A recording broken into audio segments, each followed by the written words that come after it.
as diode as half wave rectifier, and second diode as full wave rectifier. Rectifier used to convert AC cycle into the DC.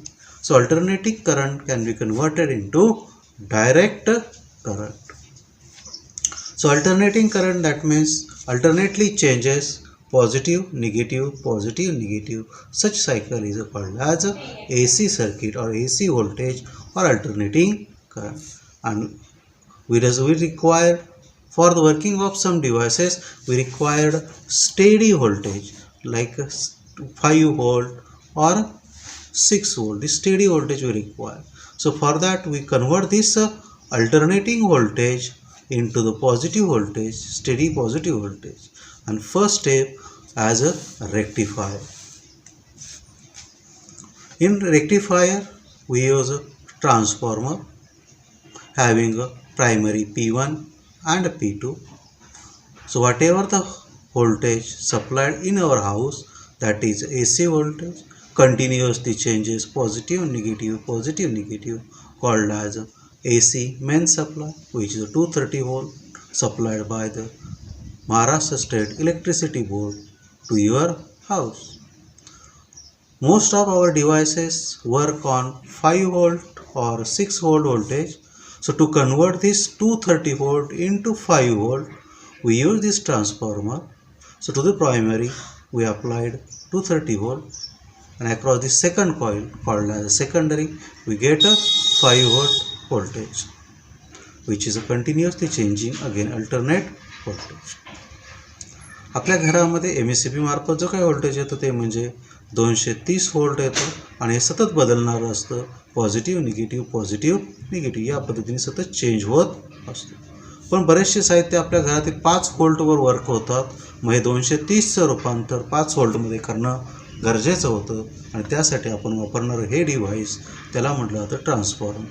ही आहे ट्रान्सफॉर्मरची primary coil आणि ही दुसरी coil म्हणजे तांब्याची तार, तिला फक्त असे टर्न दिलेले असतात, स्प्रिंगसारखे गोल बनवलेले असतात. इकडे 230 दिल्यावर इकडे आपल्याला 5 व्होल्ट मिळतं according to the number of turns of सेकंडची टर्न आहे त्यानुसार आपण 5 व्होल्ट इथं मिळवलेलं आहे.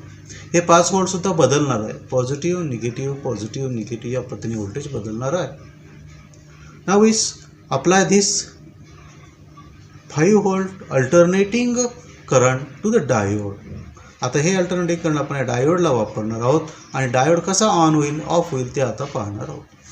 During first half cycle, this is a positive cycle, it is connected to the anode, so diode D is in forward bias, and because of that current start flowing through the resistance or load resistance. What is load resistance?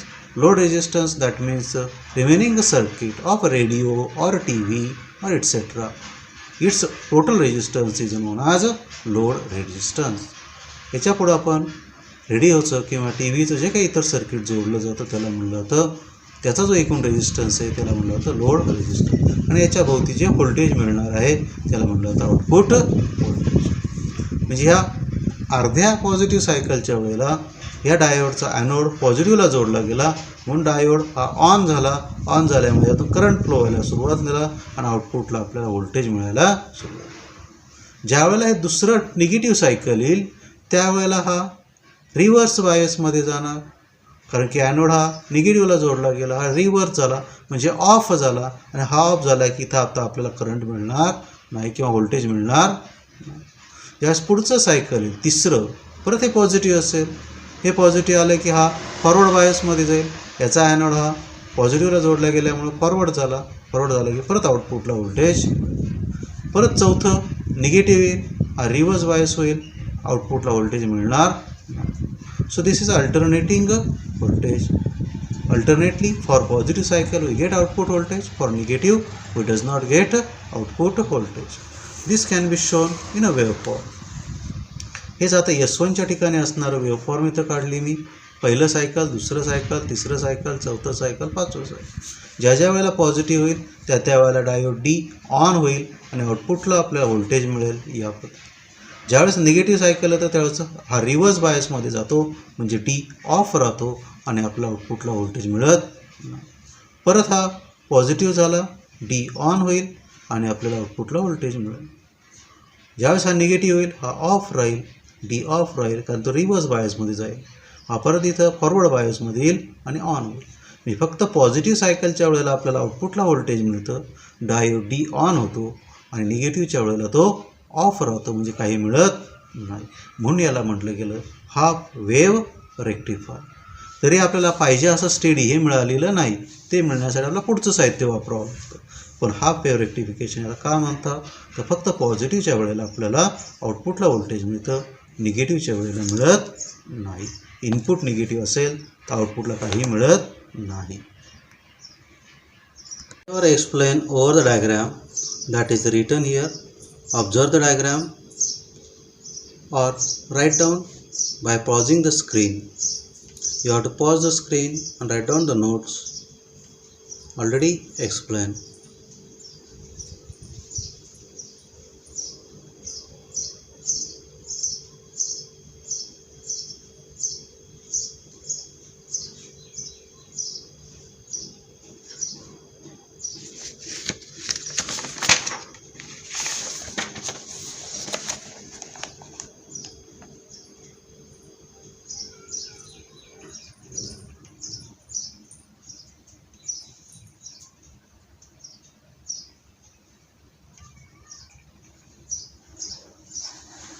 Draw the waveform of half wave rectifier. Input cycle at S1 and output across the load resistance are L. In previous lecture we have seen half wave rectifier. So output is on off continuously. When we apply that to the radio, you get a sound in positive cycle and negative cycle remain off.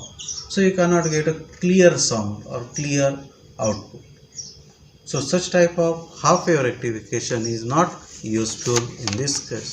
So we require the output voltage for both the input cycle, positive and negative.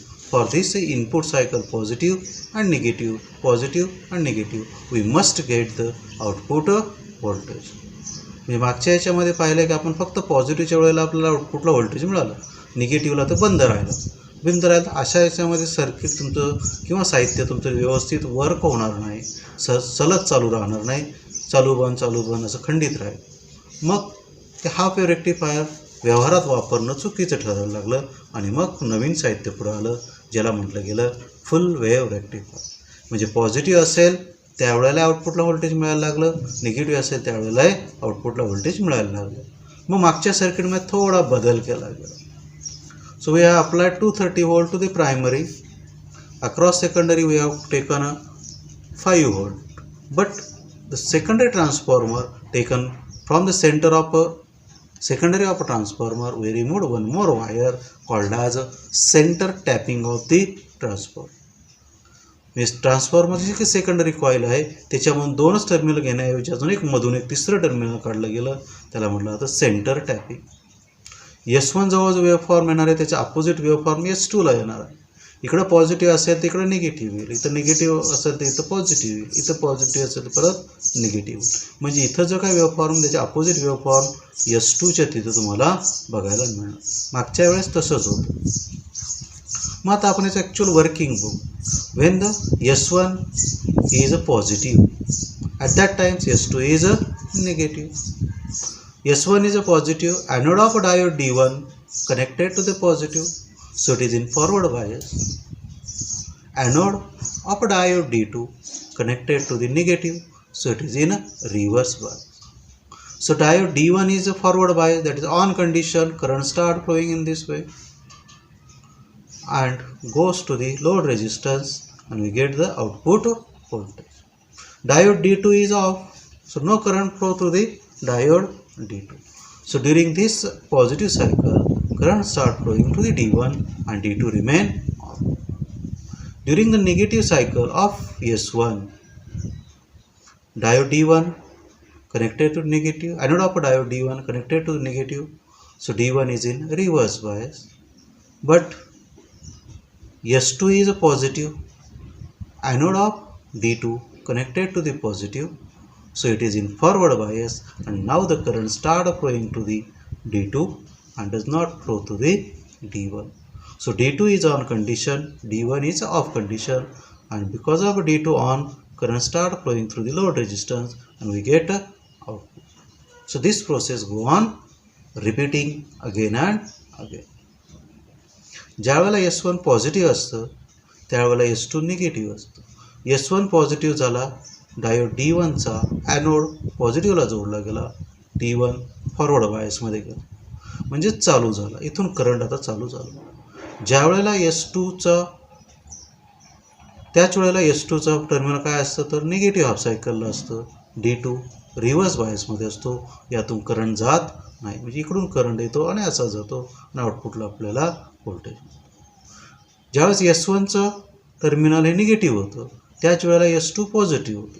हे negative झाल्यावर हा D1 reverse बायसमध्ये गेला, reverse bias गेला म्हणजे of झाला, बंद झाला, आणि त्याच वेळेला S2 पॉझिटिव्ह आल्यामुळं D2 ऑन झाला आणि इकडून करंट जायला सुरुवात झाली आणि या पद्धतीने करंट लोड रेजिस्टन्समधून जायला, म्हणजे D2 ऑन झाल्यामुळे परत एकदा आपल्याला आउटपुटला करंट मिळालं.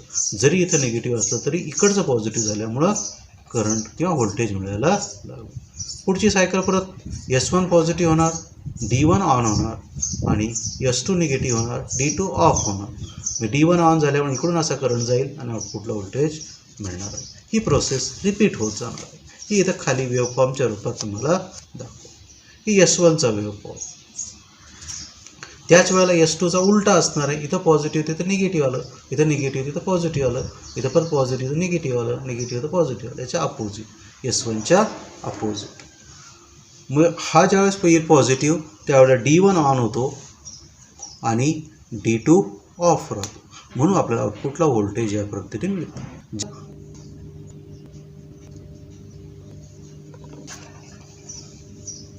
ज्यावेळेला S1 निगेटिव्ह होतो म्हणजेच त्यावेळेला D1 ऑफ होतो आणि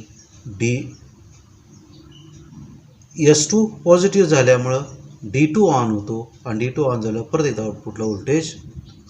परत तीच प्रोसेस रिपीट होती. तिसऱ्या केसमध्ये S1 पॉझिटिव्ह झाला, S2 निगेटिव्ह झाला, D1 ऑन झाला, D2 ऑफ झाला, D1 ऑन झाल्यावर परत आउटपुटला व्होल्टेज मिळालं. आणि चौथ्या केसमध्ये S1 निगेटिव्ह, S2 पॉझिटिव्ह, परत D1 ऑफ होईल, त्याच वेळेला D2 ऑन होतो, D2 चालू झाल्यामुळे परत आउटपुटला व्होल्टेज मिळालं. म्हणजे कुठला तरी एक डायोड चालू झाल्यामुळे आउटपुटला व्होल्टेज सतत मिळत राहतं. आणि ही प्रोसेस होत्यामुळं पूर्ण वेव्ह, ही जी पूर्ण वेव्ह आहे त्या प्रत्येक वेव्हच्या वेळेला आउटपुटला आपल्याला काहीतरी व्होल्टेज मिळत गेलेलं आहे, म्हणजे म्हणून हिला म्हटलं गेलं full wave rectifier. So for every positive and negative cycle we get the output voltage. That means for every positive and negative input cycle we get the voltage across the load resistors, that means output voltage. So it is called as a full wave rectifier.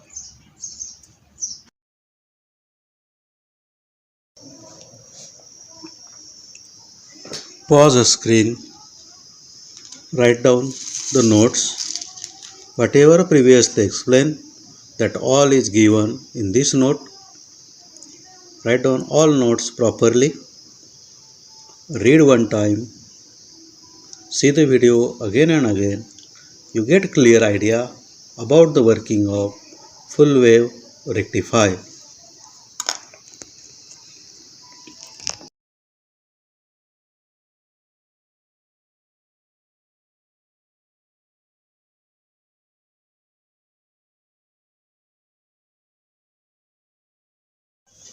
Advantages of full wave rectifier.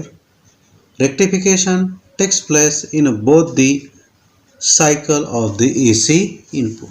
आता AC input काय असते हे आपण पाहिले मागच्या. Positive cycle, negative cycle, positive negative. हे input झालं. Input ज्यावेळेस पॉझिटिव्ह असतं त्यावेळेला आपल्याला आउटपुटला व्होल्टेज मिळालं, पॉझिटिव्ह होतं. निगेटिव्ह सायकल होतं त्यावेळेला आउटपुटला आपल्याला पॉझिटिव्ह व्होल्टेज मिळालं आहे. परत पॉझिटिव्ह आलं, परत मिळालं आहे, परत निगेटिव्ह आलं, परत मिळालं. प्रत्येक वेळेला आपल्याला आउटपुटला पॉझिटिव्ह व्होल्टेज मिळालेलं आहे. Second, efficiency of full wave rectifier is higher than that of half wave rectifier. म्हणजे याची कार्यक्षमता जास्त असते.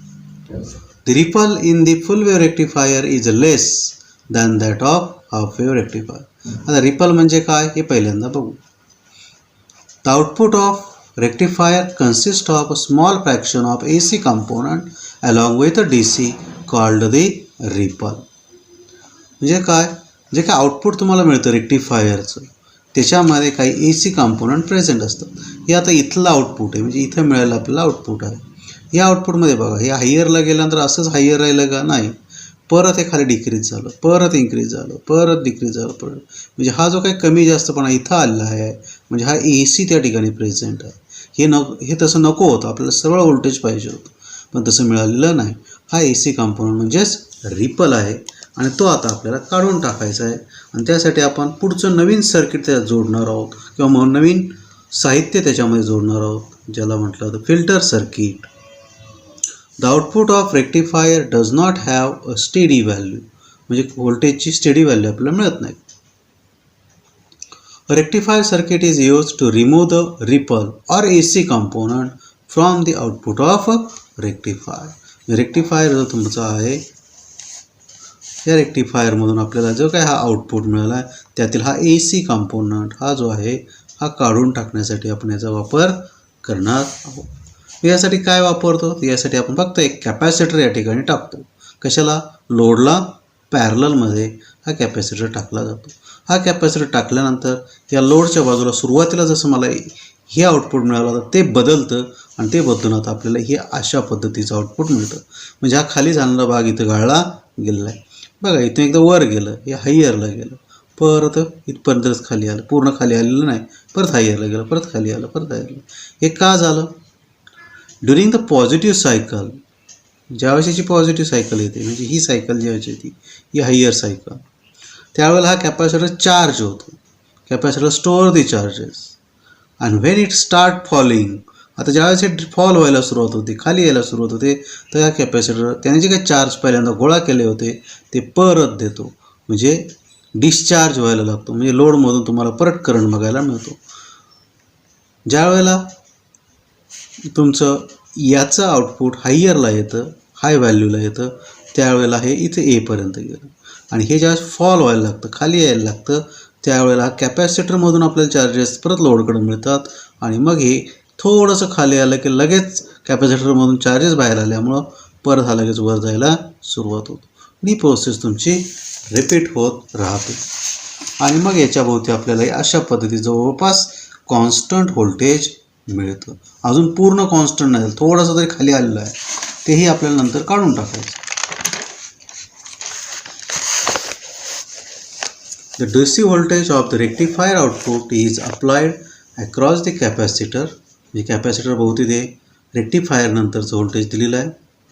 Voltage across the capacitor rises, म्हणजे कॅपॅसिटर भोवतीचं व्होल्टेज वाढत जातं.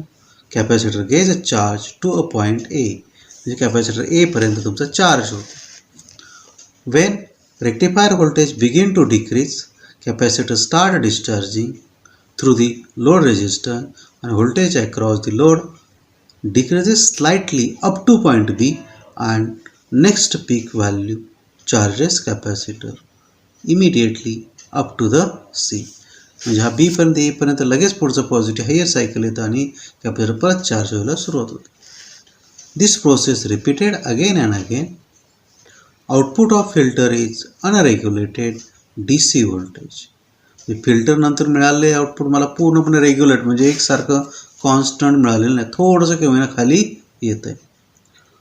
The capacitor filter is low cost, small size, light weight, therefore it is commonly used in a battery eliminator. म्हणजे सगळ्या बॅटरी एलिमिनेटर जे असतात स्टेडी, ज्याला आपण स्टॅबिलायझर म्हणतो, अशा सगळ्या स्टॅबिलायझरमध्ये कॅपॅसिटर्स वापरले जातात.